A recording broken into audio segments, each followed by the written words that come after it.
안녕하세요. 오늘도 사연살롱을 찾아주셔서 감사합니다. 결혼 5년 만에 돌싱이 된 여성이에요. 제가 이혼한 건 재작년 이맘때였어요. 결혼하고 1년도 안 돼서 일을 쉬게 된 남편이 5년이나 백수로 지내다가 자기도 더는 미안해서 안 되겠던지 먼저 이혼을 하자고 하더라고요. 그때까지만 해도 그래도 이 남자가 일말의 양심은 있구나 생각했어요. 그런데 그게 아니더라고요. 돈 한 푼 안 벌어오던 놈이 저 몰래 바람까지 피웠던 거예요. 그렇다고 뒤늦게 남편의 외도를 폭로하려고 사연을 보내는 건 아니에요. 어차피 헤어진 마당에 외도를 했건 안 했건 그건 중요하지 않으니까요. 진짜 이유는 따로 있거든요. 그 얘기를 해보려고 합니다. 남편과 저는 양가 어머님들 소개로 만나게 되었어요. 두 분은 개 모임에서 처음 만나 수년간 가깝게 지내셨어요. 서로 마음이 잘 맞으셨는지 평소에도 자주 만나실 정도로 친하셨어요. 그러다 보니 서로 집도 자주 왕래를 하게 되고 서로 자녀를 눈여겨보시게 되었던 거죠. 당시 저는 한의원 간호사로 일하고 있었어요. 월급은 그리 많지 않았지만 입원 환자도 없고 잔업도 거의 없어서 퇴근이 칼 같은 곳이었어요. 그래서 퇴근 후에는 휴대폰 케이스를 만들어 팔곤 했어요. 여동생과 함께 동업을 했는데 저는 만들고 동생은 인터넷으로 파는 일을 주로 했죠. 퇴근 후 남는 시간을 이용해서 하는 부업이었지만 수입이 꽤 좋아서 잘 될 때는 제 월급보다 더 많은 부수입을 손에 넣기도 했어요. 시어머니는 이런 저를 좋게 보시고는 일찍부터 며느리감으로 점 찍으셨죠. 요즘 세상에 이렇게 바지런하고 알뜰한 애가 있다니 내 며느리 삼았으면 좋겠네. 말 나온 김에 내 아들 한번 만나보지 않겠니? 내 아들이라서가 아니라 인물도 좋고 회사도 탄탄해서 어디서 빠지는 신랑감은 아닐 거야. 내 며느리로 들어오면 아줌마가 내 딸처럼 잘해줄게. 어때? 생각 있니? 남편은 유명 홈쇼핑 회사에 다니는 회사원이었어요. 영업부라서 접대도 많고 사람 상대할 일이 많아서 그런지 사람들한테 늘 싹싹하게 대하는 사람이었죠. 저희 엄마는 제 남편의 그런 모습이 마음에 들었던 모양이에요. 자기 아들 참 잘 키웠다. 어쩜 이렇게 말도 예쁘게 하는지. 내 딸들보다 애교도 많고. 나도 이런 사위 얻으면 얼마나 좋을까? 자기야, 우리 그냥 사돈 맺을까? 저희 아빠는 경상도 분이라서 엄청 무뚝뚝하시거든요. 그래서 두 분 바람대로 저희는 선을 보게 되었고 서로에게 호감을 느껴서 결혼을 전제로 1년간 연애를 하다가 결혼했어요.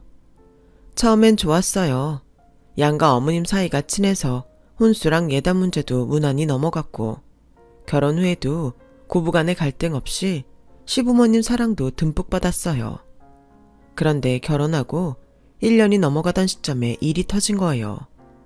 남편이 따낸 계약건으로 회사에 큰 손실이 생겼고 결국 자의반 타의반으로 회사를 나오게 되었어요.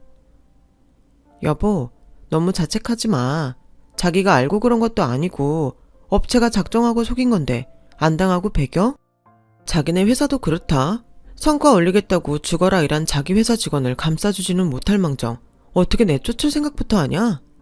자기야, 나도 돈 버니까 너무 조급해하지 말고 자기 능력 알아주는 곳으로 골라서 재취업하면 돼. 처음엔 몇 주 쉬다가 다시 재취업을 하겠거니 했는데 그쪽 계통에 소문이 났는지 남편을 받아주는 곳이 하나도 없는 거예요. 그러자 시간이 지날수록 남편은 점점 자신감을 잃어갔고 곁에서 지켜보는 제 마음도 착잡하기는 마찬가지였어요. 자기야, 너무 걱정할 거 없어. 영업일 아니면 할 게 없나 뭐? 먹기 싫은 술까지 마셔가며 접대하고 실적 못 내면 눈치 보이는 일 이젠 내가 못하게 할 거야. 그러니까 기죽을 거 없어. 알았지? 혹여 이 일로 남편이 마음의 상처를 입을까봐 남편 기 살리느라 한동안 얼마나 노력했나 몰라요. 악처가 되기보다는 평생 함께할 내 남편 마음부터 달래주는 게 상책이다 생각했거든요. 그땐 사람 나고 돈 났지 돈 나고 사람 나는 거 아니다 생각했거든요. 남편도 그런 제 노력에 부응하려는 듯 마음 잡고 구직 활동을 하는 듯 했어요. 하지만 어떻게 된 게 시간이 지나도 별 소득이 없더군요. 그렇게 남편의 구직 활동만 반년 넘게 이어졌고, 그러는 사이 저도 남편도 많이 지쳐갔어요. 꽃노래도 한두 번이라고 매번 제가 남편을 달래줄 수만은 없었거든요. 게다가 처음엔 그나마 노력하는 모습을 보이던 남편은 시간이 지나자 점점 나태하게 변해갔어요. 아예 구직을 포기한 사람처럼 마치 백수로 살기로 결심한 듯 보였죠. 그제야 당근만 사용했던 제 행동이 잘못됐다는 걸 알게 되었죠. 그동안 남편 기죽이지 않으려고 제가 더 남편 눈치를 보고 살았던 저는 더는 안 되겠다 싶더라고요. 그래서 대놓고 쓴소리를 했어요. 여보, 사무직이 아니더라도 돈 벌 곳은 많아. 정 안 되면 배달 알바라도 하면서 자리가 나길 기다려도 되잖아. 자기 일 그만둔 지 반년이 넘었어. 우리 전세 대출금 이자 갚으려면 나 혼자 벌이로는 힘들어. 그러니까 눈 좀 낮춰서 구해보자. 뭐? 나보고 배달을 하라고? 당신 너무한 거 아니야? 내가 놀고 싶어서 놀아. 마땅한 자리가 안 나니까 그렇지. 그리고 나 대학 졸업해서 지금까지 한 번도 안 쉬고 일해왔어. 근데 꼴랑 반년 쉬었다고 나한테 돈 못 벌어온다고 타박하는 건 솔직히 기분 나빠. 이러다 나이 들어서 진짜 일 못하게 되면 그땐 내 쫓을 기세네. 암튼 난 쪽팔려서 그딴 일 못하니까 당신도 그렇게 알아. 그동안 너무 오냐오냐 해줘서 그런지 남편 놈은 먹긴 놈이 성낸다고 되려 자기가 화를 내고는 집을 나갔어요. 그리곤 다음날까지도 돌아오지 않았죠. 그런데 다음날 회사로 시어머니가 전화를 하셨더라고요. 네, 어머님. 무슨 일로 제게 전화를 다 하셨어요. 집에 무슨 일 있나요? 너 그렇게 안 봤는데 정말 너무한다. 넌 네 남편이 그렇게 우습디? 아니, 우리 집이 그렇게 우스웠어? 그게 무슨 말씀이세요, 어머님? 몰라 묻니?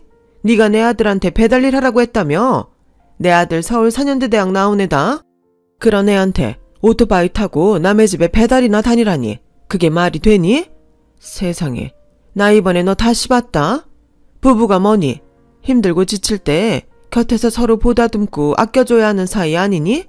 근데 어떻게 남보다 못하니? 넘어진 김에 쉬어가란 말도 몰라? 기왕 이렇게 된 거 몸이랑 마음 추스려서 괜찮은 회사에 취직하게 해야지. 넌 어떻게 눈앞에 돈만 보니? 암튼 난 내 아들 창피한 배달 일은 못 시키니까 그런 줄 알아라. 어머님, 저도 그동안 그이 마음 다칠까봐 노력 많이 했어요. 하지만 언제까지 이렇게 살 수는 없는 거잖아요. 솔직히 전요, 직업에 귀천이 없다고 생각해요. 배달 일이 어때서요? 하늘에서 감 떨어지기만 기다리며 입만 벌리고 사는 것보다 자기 몸으로 뛰면서 일하는 게 100배 1000배 낫다고 생각해요. 그러니까 어머님도 너무 그 일을 감싸고 들지 말아주세요. 그 일을 위해서 하는 말이에요. 얘 말하는 것 좀 봐. 너 지금 CM 일을 가르치려는 거냐? 암튼 난 내 아들 그런 일하게 못 두니까 그렇게 알아둬. 시어머니는 화를 버럭 내시곤 전화를 끊어버렸어요. 저는 이런 어머님도 이해가 안 갔어요. 4년제 대학이 아니라 하버드 졸업을 했대도 상황이 그러면 배달 일도 할 수 있는 거지, 안 그런가요? 아무튼 그 일로 집을 나간 남편은 일주일이 넘어서야 돌아왔어요. 집에 와서는 미안하다는 말 한마디 없이 앞으로는 시댁에서 매달 생활비를 보조해 주기로 했다며 되려 큰 소리를 치더라고요. 30 넘어 결혼까지 한 사람이 부모 도움받으며 생활비 받는 걸 창피한 줄도 모르고 떠드는데 정말 한심하더라고요. 그때 처음 이 결혼을 후회했어요. 시댁에서 매달 100만 원씩 생활비 보조를 해주자 남편은 아주 당당하게 백수 생활을 했어요. 일 끝나고 집에 와보면 남편은 소파에 누워서 TV를 보고 있거나 게임을 하고 있었어요. 식탁이며 싱크대에는 먹고 쌓아둔 그릇이며 반찬통이 그대로 나뒹굴고 있었고 베란다에 널어둔 빨래도 그대로 널려 있었죠. 당신 정말 너무하는 거 아니야? 집에서 놀면서 자기가 먹은 밥그릇 정도는 설거지해 놔야 할 거 아냐. 바닥에 과자 부스러기며 맥주캔까지 내가 치워야겠어? 나 정말 힘들어.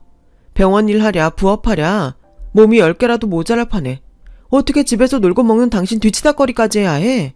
이럴 거면 차라리 이혼하자. 나 앞으로 이러고 살 자신 없어. 그 말에 충격을 받았는지 며칠 뒤 남편은 취직을 했다며 자기를 한 번만 믿어달라고 하더라고요.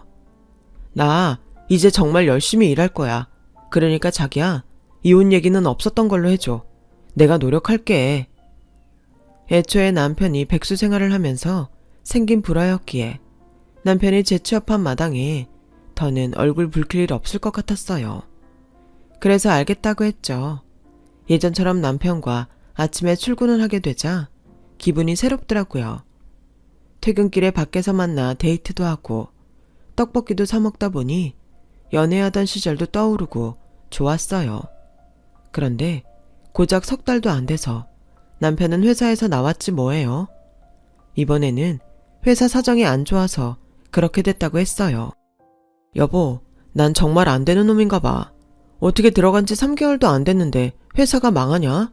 나 정말 이번엔 잘해보려고 무진장 노력했다고. 당신도 알잖아. 남편 말이 틀린 말은 아니었어요. 이전 회사에 다닐 때보다 출근도 일찍 하고 회사 일에 적극적이었거든요. 노력하는 모습을 봤기 때문에 저도 남편을 탓할 수 없었어요. 그렇게 다시 백수가 된 남편은 그래도 그 사이 눈치는 생겼는지 전처럼 개망나니처럼 살지는 않았어요. 저 대신 집안 청소에 빨래도 하면서 나름 제 몫을 하려고 했으니까요. 구직이 어려워 백수 생활이 길어질 것 같자 제 눈치가 보였는지 주방일까지 도맡아 하기 시작했어요. 인터넷에서 본 레시피로 찌개도 끓이고 밑반찬도 제법 만들게 되었죠. 그런데 하루는 제가 출근한 사이 시부모님이 집에 오셨다가 남편이 앞치마를 두르고 집안일을 하는 걸 보셨는지 난리가 난 거예요. 퇴근에 돌아와 보니 저희 엄마까지 집에 와 계시더라고요. 시아버지는 아예 등까지 돌리고 앉아서 씩씩대고 계셨고 시어머니는 소매로 눈물을 훔치고 계셨어요. 엄마는 가시방석에 앉은 사람처럼 좌불안석이었죠. 제가 현관에 들어서자 시어머니의 카랑카랑한 목소리가 들렸어요. 이봐요 사돈, 어떻게 이럴 수가 있어? 내 아들이 놀고 싶어서 노나? 회사가 망해서 나자빠진 걸 내 아들이 어쩌겠냐고. 지라고 속이 편하겠어.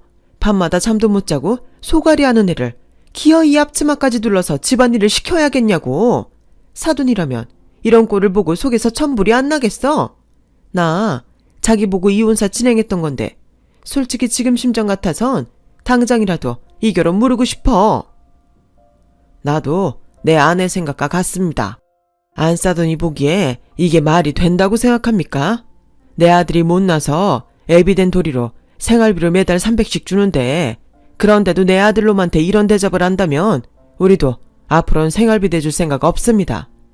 얘들 생활비 대느라 내 집사람이 요즘 모텔에 청소하러 다닙니다.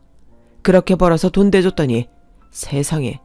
아무튼 앞으로는 지들이 살든 못 살든 내버려 둘 테니 안 사돈도 뭐라 하지 마세요. 그동안 매달 300만 원씩 주셨다는 말에 어안이 벙벙했어요.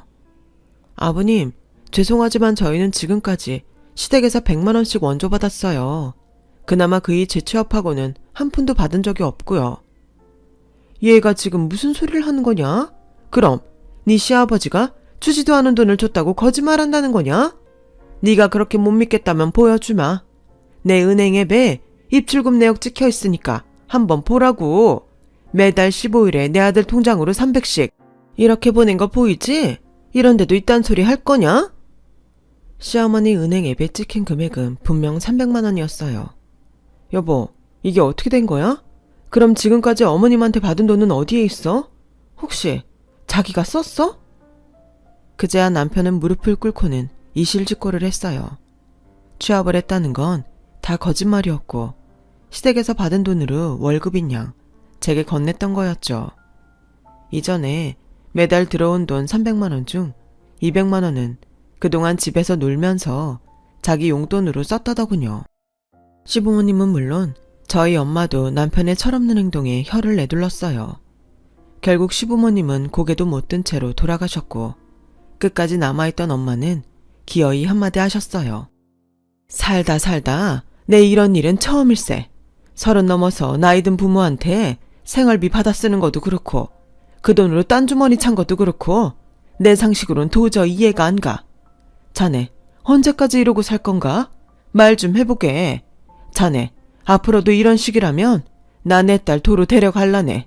공장에 취직을 하든 편의점에서 일을 하든 다음 달까지 직장 못 구하면 그땐 내가 니들 이혼시킬 거야. 엄마는 눈시울이 붉어진 채로 저희 집을 나가셨어요. 그 모습을 보니 너무 죄송해서 가슴이 먹먹해지더라고요.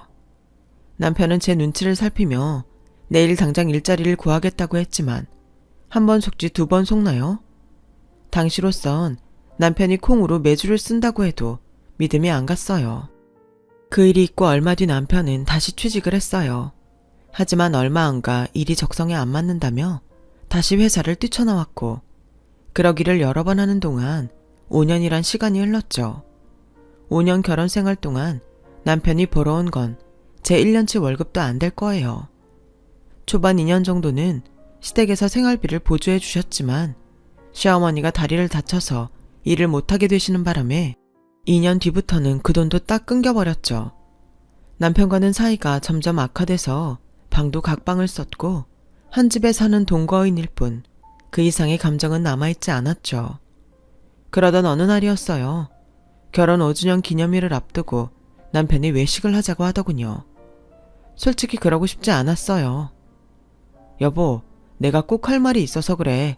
내 마지막 소원이야. 퇴근 시간이 가까워질 때까지 갈등을 했던 저는 마지막 소원이라는 말이 한 번 더 속아주는 셈 치자 싶어 갔어요. 남편은 케이크에 목걸이 선물까지 준비했더라고요. 그리고는 어렵게 말을 꺼냈어요. 여기 기억나? 우리가 처음 만났던 곳이잖아. 그땐 우리 결혼 생활이 이렇게 끝나게 될 줄은 몰랐는데. 여보, 그동안 많이 미안했어. 이젠 당신 놓아주려고.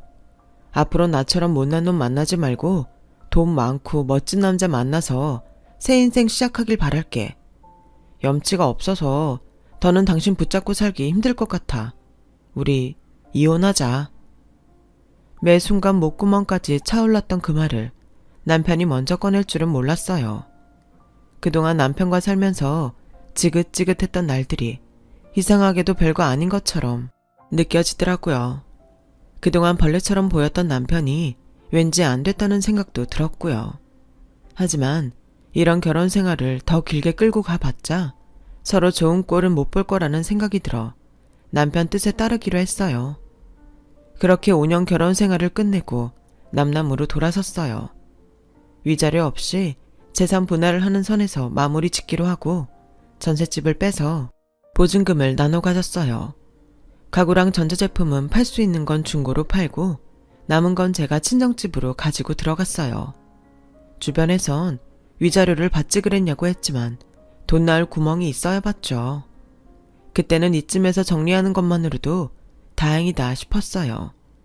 하지만 제가 잘못 생각했다는 걸 이혼 후 1년이 지나서야 알게 되었죠.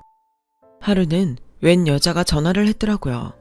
제 남편 일로 만나서 할 말이 있다면서 보자고 했어요. 이미 1년 전에 이혼하고 끝난 사이라 들을 얘기 없다고 했더니 지금 얘기를 안 들으면 후회할 거라나요? 그래서 회사 근처 카페에서 만났는데 뭐라고요? 그이가 복권에 당첨돼요? 하지만 나랑은 상관없어요. 이미 이혼한 사이니까. 복권이 언제 당첨됐는지 알면 생각이 달라질 텐데요. 2분 이혼하기 전에 그 사람 복권 당첨금 수령 받았어요. 내 통장으로. 세금 떼고 한 12억쯤 되나? 그거 와이프랑 나누기 싫다고 꼼수 써서 이혼한 놈이에요, 그 인간이.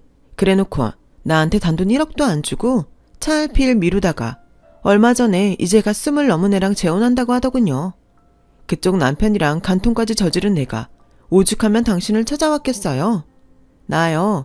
그 새끼한테 그동안 등에 빨대 꼽혀 살았다고요. 나랑 만날 때도 자긴 백수라고 커피값까지도 나한테 빌부터 먹은 놈이에요. 근데 돈 생기니까 날 버려? 따지고 보면 나도 피해자라고요. 이런 말하기 좀 그렇지만 지금 그놈한테 복수할 수 있는 건 그쪽뿐이에요. 그러니까 도와주세요. 법적으로 나는 그 돈에 손댈 수 있는 상황이 아니지만 그쪽은 달라요. 내가 변호사 사무실에 찾아가서 알아봤더니 재산 숨기고 이혼했으니까 그걸 빌미로 재산 분할 요구를 할 수 있다더라고요. 그거 해서 돈 받으세요. 돈 떼어달란 소리 안 해요. 그 논팽이 피눈물 흘리는 걸 보는 게 내 목적이니까. 대신 내가 이 정보 알려줬으니까 나한테 상간녀 소송은 하지 말아주세요. 부탁해요. 남편은 백수로 사는 동안 할 짓은 다 하고 살았더라고요. 설마 그런 상황에 바람까지 피우고 다녔을지 누가 알았겠어요. 돈도 없으면서 달달한 말 한마디로 여자들 등에 빨대까지 꽂고 살았다니 대단한 놈이란 생각이 들어 헛웃음이 났어요. 하지만 그때까지도 남편한테 소송을 걸 생각까지는 없었어요. 그런데 개모임에 나갔다 돌아온 엄마 얘기를 듣고는 생각을 고쳐먹게 됐죠. 니 전 시애미 말이다. 그 옆엔 내가 아주 얼굴에 철판을 깔았는지 오늘 개모임에 나왔더라. 자기 아들 세장가 간다고 청첩장 뿌리러 왔다나 뭐라나. 그래놓고 뭐라는 줄 아냐? 자기 아들이 그동안 백수로 산 건 죄다 니 탓이라는 거야. 집안에 여자를 잘못 들여서 그랬다나? 이번에 사장가 들 여자는 나이도 어리고 사주에 복이 덕지덕지 붙어서 지 아들 하는 일에 불 붙는다고 어찌나 자랑을 하는지 꼴 사나워서 정말. 이 옆엔 내가 내 염장 지르려고 작정을 했는지 나한테 청첩장까지 주지 뭐냐? 생각 같아선 결혼식장에 똥바가지를 들고 달려가고 싶은 심정이다. 근데 그놈은 1년 사이 뭘 해서 그렇게 돈을 벌었다니? 소문엔 사업한다고 수입차까지 끌고 다닌다더라. 너도 알고 있었니? 아, 괜히 엄마 때문에 내 딸 인생망 망쳐놓은 것 같아서 미안하구나. 내 엄마한테 청첩장까지 건네다니 아주 미쳐도 단단히 미친 거예요. 그래서 전 남편 결혼식 날 단단히 마음먹고 찾아갔어요. 저를 보자 전 남편과 전 시부모님은 주변 눈치를 살피더라고요. 저희 엄마한테 친히 청첩장까지 주셨다길래 안아볼 수가 있어야죠. 오는 김에 빈손으로 올 수 없어서 예정을 생각해 봉투도 준비했어요. 결혼 축하해. 이건 받아. 전 남편은 제가 내민 봉투를 받아들며 얼떨떨한 표정을 지었어요. 하지만 봉투를 열어보고는 이내 얼굴이 백지장처럼 하얘졌죠. 이게 무슨 소리야? 이혼한 지 1년이나 지났는데 재산분할 소송이라니. 당신이 착각하는 모양인데 우린 이미 끝난 사이야. 그건 그쪽 생각이고 이혼 전에 생긴 수입은 반반 나눠 써야지. 예를 들면 내연녀 통장으로 지급받은 복권 당첨금 같은 거 말이야. 잡아댈 생각하지 마. 그 여자 통장 입출금 내역서랑 증언까지 이미 확보했으니까. 그 사이 재산 빼돌릴 생각은 안 하는 게 좋아. 내가 이미 당신 재산 처분 금지 신청해뒀거든. 세장가 갈 거면 과거는 깨끗이 털고 가야 할 거 아니야. 안 그래요, 전 시어머님? 그럼 결혼 잘하고 법정에서 보자고. 참, 간통죄는 사라졌지만 간통 위자료 신청은 가능하더라. 그것도 하려고 해. 이번엔 당신 지갑 탈탈 털리겠네. 그럼 난 이만 가볼게. 여기 식당 음식이 구리거든. 그렇게 저는 전 남편한테 뜻깊은 재혼 선물을 남기고 돌아왔어요. 재판 끝에 저는 복권 당첨금 절반과 남편의 외도에 따른 위자료를 지급받았어요. 그 돈으로 가게를 얻어 여동생과 본격적으로 액세서리 샵을 시작하게 되었죠. 물론 본업인 한의원 간호사 일은 그대로 하고 있고요. 부업으로 벌어들이는 돈이 제 월급의 3배가 넘는다는 건 비밀이지만요. 결국 전 남편은 재판이 끝나기도 전에 어린 신부한테 이혼을 당했어요. 정확히 이혼은 아니었어요. 신부가 돌아가는 상황을 알아채고는 혼인신고를 하지 않았으니까요. 어린 여자 꼬시느라 수입차에 명품백, 결혼식도 수천 들여서 했던 남편은 결국 가진 돈을 거의 탕진하고 다시 빈털터리가 되었어요. 전 시어머니는 창피해서 개모임에도 발길을 끊었고요. 이런 걸 보면 신이 있긴 한 것 같아요. 그렇지 않고선 이렇게 제대로 복수를 할 수는 없었을 테니까요. 그렇게 저는 5년간의 결혼 생활을 깔끔히 정리하고 새 삶을 살고 있어요. 앞으로는 제 힘으로 단단하게 길을 다져가며 살아갈 생각입니다. 제 사연을 들어주셔서 감사합니다. 좋은 것만 생각하시고 항상 행복하시길 진심으로 바랍니다. 여러분, 사연 댓글에 응원과 현명한 조언 부탁드려요. 좋아요와 구독은 저에게 큰 힘이 됩니다. 오늘도 좋은 일 가득하세요.